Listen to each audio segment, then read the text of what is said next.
Holy War has been pretty crazy. Year one of the Big 12 certainly did not disappoint. And just when you thought that it couldn't get any spicier after everything that happened on the football field and in the post-game press conference room after said football game, pretty unlikely source started to add to this now, okay?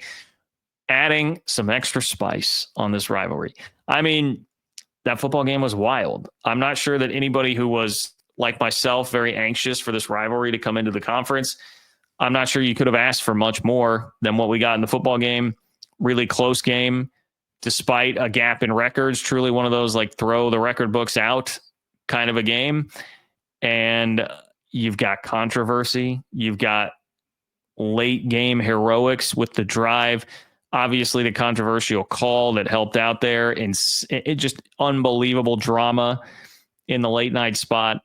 Then you have an explosive impromptu press conference afterwards with Mark Harlan, the AD at Utah, which sparks so much commentary on both sides of the thing, right? He's not just talking about the officiating crew, gets a little shot in there about the not being happy to be in the Big 12. Like it was amazing. It was amazing. And it's continued even until, we had the KSL story just a couple of days ago. Like the apology tour was still ongoing for Mark Harlan. The fallout of this game lasting until March. Not bad. Not bad. And I was thinking about this today. I was like, if you were trying to paint the best scenario for that rivalry to drum up as much like animosity and attention as it possibly could have this past year, you got exactly what you wanted because of a lot of the obvious, what I just mentioned there, capped off, and probably most importantly, because of how Mark Harlan reacted after the game, but also because of the way the outcome went. Because if it were Utah winning and Utah having a good season and BYU struggling, if it kind of went like chalk, how we thought it would have in the offseason, Utah fans obviously would say what they're going to say. But BYU fans, they're typically pretty chill, going to stay relatively quiet. Like it would not have created near as much attention for everybody else in the league. But then the way that it went, you had Utah being humbled the entire season after a lot of the online fan base came in with such a cocky, thumbing their nose at everybody else sort of attitude. And then they get beat by their rival in controversial fashion, in heartbreaking, just gut-wrenching fashion there at the end of the game that keeps them out of a bowl game. Like, that was going to create everybody else chiming in on the conversation. Okay, so Utah fans are beside themselves trying to figure out how to cope with this, how to cope with the reality of what a 5-7 season with a BYU loss and a controversial ending at home was going to be. But then you're also getting outsiders chiming in here, people that have been waiting to jump on Utah, laughing, people that just want to jump on Mark Harlan and his comments about the Big 12. Like it was perfect for creating this rivalry.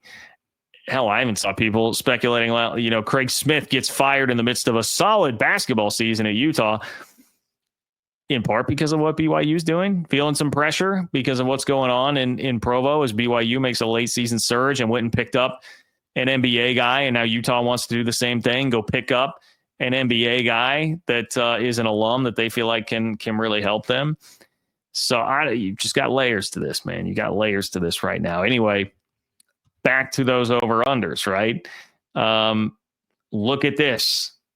BYU and Utah have the same number, okay?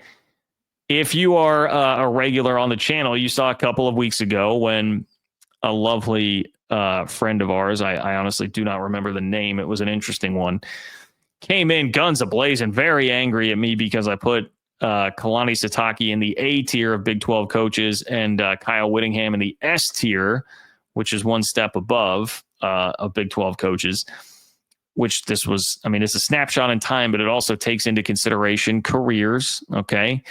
I did not think it was that ridiculous, and generally I get accused of being a BYU homer, so it was interesting to me to be taking a full-blown attack from a BYU fan for the gall to do that. I would just simply say, hey, looks like I'm not alone in this thought that perhaps it's not just a slam dunk that BYU will be dunking all over Utah this year. And I didn't even comment necessarily on the game or what I think will happen between the two programs this year.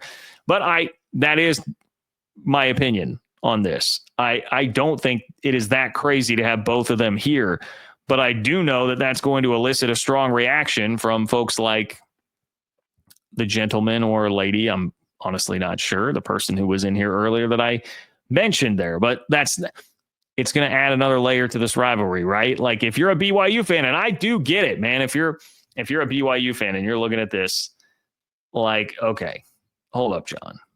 You're telling me that those a-holes came into the conference and went 5-7 last year, lost to us at home. We go 11-2. We bring back almost the entire offense. We bring back a lot on defense, including a great linebacking core. Obviously, Kalani Sitake is back as head coach. And you're gonna say it makes sense to put us there both at 7.5 wins. Like we're both the same spot with that. I would say a lot of it is it goes back. Everything ties together. It's Kyle Whittingham being that level of coach to me still. Maybe he truly has lost it. Maybe. I still think so much of it was tied around quarterback. Now, should they have figured out a better way to handle quarterback outside of just putting so many of the eggs in the basket of a quarterback who was clearly going to be injured? It would have been like I was the guy yelling before the season, like Cam Rising. We just like assume we talk all this stuff about Jalen Daniels' injury history, but we give Cam Rising a pass. That was always going to be an issue, and they didn't do enough to prepare around that. Definitely some of that's on the head coach, for sure. Level with you there. But if Devin Dampier's the real deal, and they took a big swing with the offensive coordinator change and then bringing in the same quarterback that just played for the guy, I like that. I still think Whittingham can coach defense, and this is still a program that's just been rock solid to even better than rock solid for the better part of the last 2 decades. So I still have trust that they're going to be pretty solid, have a bounce back year this year. And for BYU, I think the Cougars will be very good. I do think they will be very good. And I don't buy into like last year being luck or a fluke, but they were pretty good in close games. And I would just say got away with one, made a heroic play at the end of the game to beat Oklahoma State, but probably got away with one there in a game that they should have lost had Oklahoma State been a little bit more locked in at the end of the game. But it's not luck. BYU went and made the plays, and they deserved every bit of being in the playoff conversation because of where they were. They still got screwed by not even being in that conversation. All those things can be true at the same time. BYU also gets to play Utah at home this year. That should help, and that game will be at Lavelle Edwards. So I'm not a BYU hater. I'm telling you, obviously, I think many of you have been here on the channel for a long time. You know I'm not a BYU hater. I'm certainly not a Utah homer. I mean, I am neither of those two things, but my opinion on this subject would be I can understand why they're both sitting there at 7.5. Now, it is important to mention that it's not completely created equal, because BYU, it's minus 158 if you want to go over 7.5, which means that's the favorite, right? You bet $100 to win 58. On the other side, Utah is plus 118 to go over, meaning if you bet $100, you'll make $118. So Utah, the book is saying, is less likely to hit the over than BYU is. So there is still some level of separation there, but it's closer than I feel like most would have anticipated based on what happened with the seasons last year. Here's another part of the reasoning behind this. I forgot to mention this on the talent portion of everything. The books, I mean, they'll have their own formula, right? And it's going to take a huge chunk of that is going to be like consideration about how much talent does this team have as they're like building their model.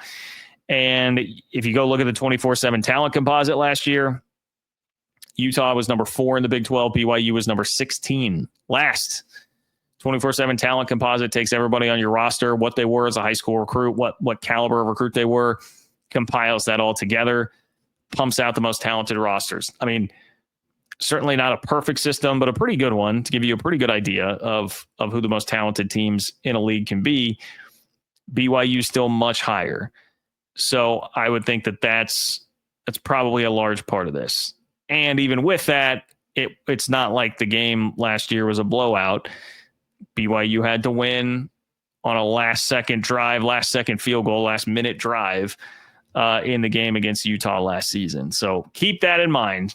Keep that in mind as you try and understand how this is coming to be. Okay,